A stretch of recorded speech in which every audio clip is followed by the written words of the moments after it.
Welcome back to the Better Learning Podcast. We are continuing our conversations at EDspaces in Columbus, Ohio. We hope you're enjoying this series, and let's dive back in. Welcome back to the Better Learning Podcast at EDspaces here in Columbus, Ohio. I am here with our first guest of Thursday. I'll let her introduce herself and kind of give a little background, and then if you also want to just say your name, your firm, and then maybe just a fun fact about you or something you've enjoyed about Columbus so far. Okay. Hi, my name is Tracy Hucul. I am an architect with Quinn Evans Architects out of Washington, D.C. I'm one of the co-learning practice area leaders at the firm, and so we focus on developing K through 12, higher education, and libraries, and pushing that forward. So I work mainly on interior development, so creating thought leaders, pushing the envelope of educational design, and future thinking of where educational design is going. Awesome. Well, you're gonna have a really good perspective then, like having all those different buckets that you're kind of in. So we want to ask everybody here, the overall theme for the conference, radically student-centered. We want to get everybody's perspective. So we've introduced a lot of architects, a lot of school leaders, a lot of just thought leaders in the industry. And we want to just kind of see like what the overall theme is of people's responses to radically student-centered, what that means to them.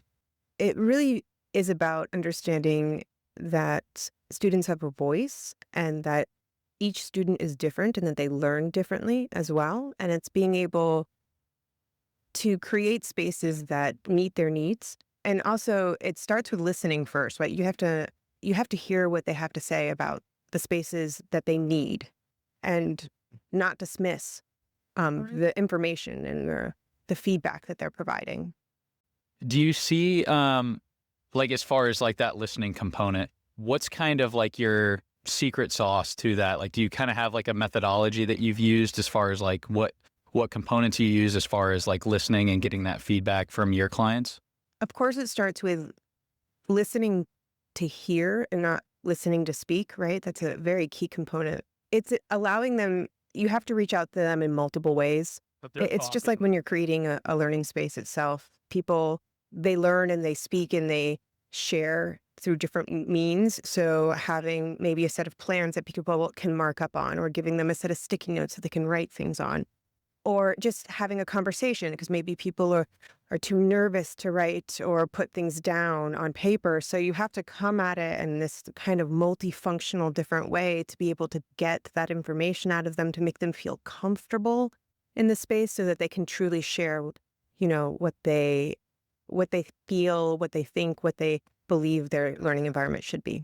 Awesome. Well, that's great. So what we kind of like to do now with the discussion is just kind of start to get an idea of how this ties into your work, this mindset.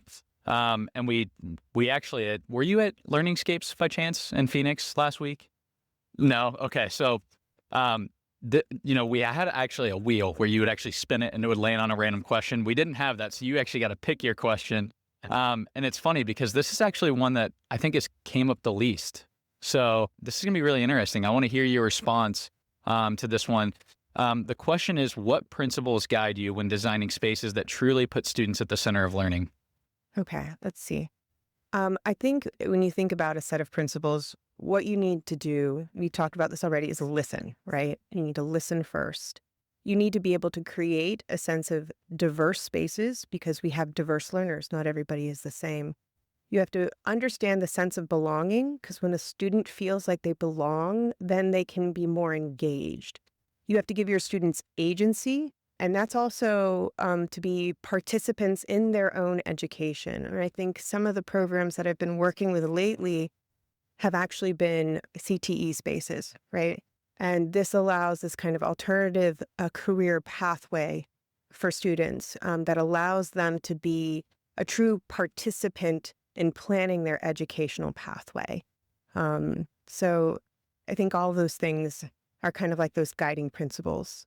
Awesome. Yeah. I mean, you said a lot of key words there. I think the thing that stuck out to me just from a lot of the conversations that I've had, I think this is probably the third time it's brought up, is you kind of like dug into it a little bit, like the end of average. Have you heard that concept before? Where if you design for the average, you're actually designing for none. It was almost like you were kind of tapping into that a little bit. So it's very interesting. I feel like there's a lot of correspondence to that. But where I want to take it now is you kind of tied into some of your work. You're working on a lot of CTE spaces, things like that. With this mindset, how do you kind of see like radically student-centered, like an approach like that in your work? How do you see that evolving over the next 5, 10 years? Yeah, where do you kind of see that going? Well, I think education is now not just there's one solution to how you educate, right? And so things are changing. There are different paths that are being provided to students. There's also that folding in of AI and how AI will start influencing the way that we teach, the way that students learn.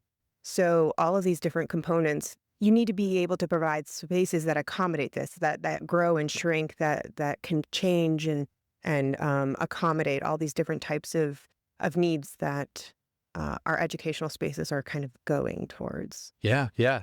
Yeah, absolutely. I'm kind of curious too, because I've heard a lot of people obviously mention AI. That's a big thing. I'm kind of curious, like we've talked a lot about like how AI is going to impact the classroom. Kind of curious, how do you see it impacting your work specifically? Oh yeah, I mean, it's one of those things where you're. I love how they say that AI is here to stay. So if you ignore it, you're going to be left behind. You have to you have to understand how to use it in a way that enhances your work.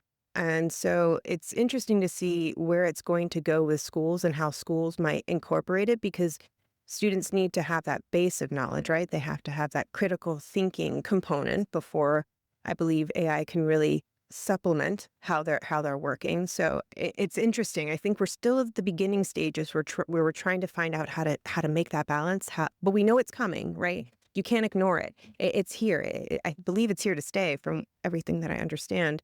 So it's just being prepared to kind of have those conversations with your clients, have those conversations with the teachers and the students. Like, how is this going to fold into your curriculum? And you can't ignore it. It's there, but it can't be everything either, right? It has to be a balance. Yeah, yeah, absolutely. Yeah. And I feel like probably in a lot of your work, you probably see a lot of resistance, like on the teacher side, I'm sure. So this is going to be another component of it. Have you had to have those conversations? Is it still pretty early in that, or have you had those conversations where you're starting to kind of look at that and how to overcome those barriers there? Not with the current clients we have. You see it more in conferences. So you have those teachers and people who are thinking, department heads who come to the conferences and they're thinking about this.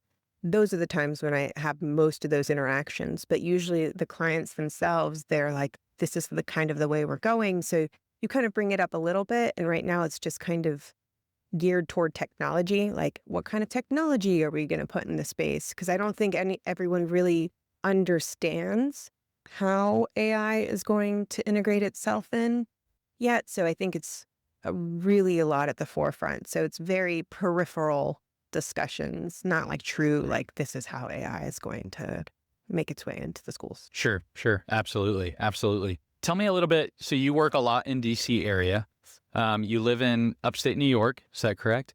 Do you dig into like projects up in like the Buffalo area, or like is your work primarily in the DC area? I'm kind of curious where all you kind of make an impact. And then I'm also kind of curious, does it kind of change? Like, does the mindset and things change kind of like what we've talked about all together? Like, how does that kind of change as you surface different markets? Right. I mainly work in DC, Virginia, Maryland, sometimes up in I'll assist with things in Ann Arbor. The firm that I work with, that's kind of their areas of focus.